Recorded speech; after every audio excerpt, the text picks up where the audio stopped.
بسم اللہ الرحمن الرحیم۔ حضور کو مکہ بھی بڑا ہی پیارا تھا۔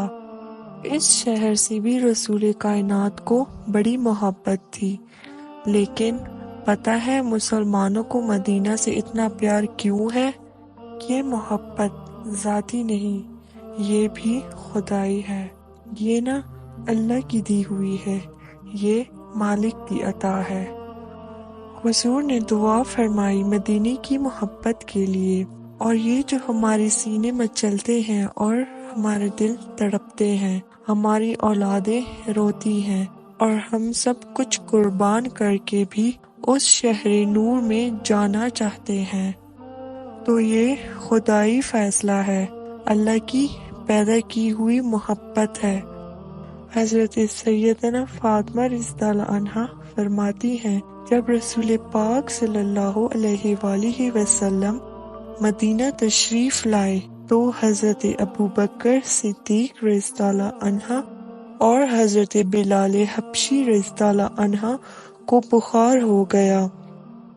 حضرت عائشہ رضی اللہ عنہا فرماتی ہیں کہ ان دونوں کے بخار کا حال مجھے معلوم ہوا تو میں حضور کی بارگاہ میں گئی۔ میں نے عرض کیا، یا رسول اللہ صلی اللہ علیہ وآلہ وسلم، صدیق اکبر کو بھی بخار ہے اور سیدنا بلال حبشی کو بھی۔ اس کے بعد چاہیے تو یہ ہے نا کہ بیماری کی اطلاع ملے تو شفا کی دعا ہو، پر کریم محبوب دلوں کے حال جانتے ہیں۔ حضور نے کیا دعا فرمائی؟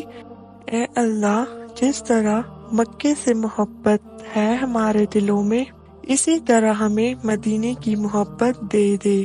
یہ دعا حضور نے مانگی تو ہی مومنوں کے دلوں میں پیار ہے مدینے کے لیے۔ یہ نبی پاک صلی اللہ علیہ وآلہ وسلم نے مانگا اللہ سے، اور اب دلوں میں ایسا پیار ہے کہ دل کھینچے چلے جاتے ہیں۔ اور رسول پاک صلی اللہ علیہ وآلہ وسلم نے دعا فرمائی، اے اللہ، ہمارے دلوں میں مدینے کی محبت پیدا فرما دے۔ اور پھر فرمایا، اے اللہ، مدینے کو صحت مند شہر بنا دے، اور فرمایا اس بخار کو یہاں سے منتقل کر دے اور جوفہ کی طرف بھیج دے اس بخار کو۔ اور اب مدینہ جا کر بڑے بڑے بیمار ٹھیک ہو جاتے ہیں، اور بڑے بڑے کمزور جا کر تندرست ہو جاتے ہیں، اور یہ سب میرے نبی کی مانگی ہوئی دعا کی وجہ سے ہے۔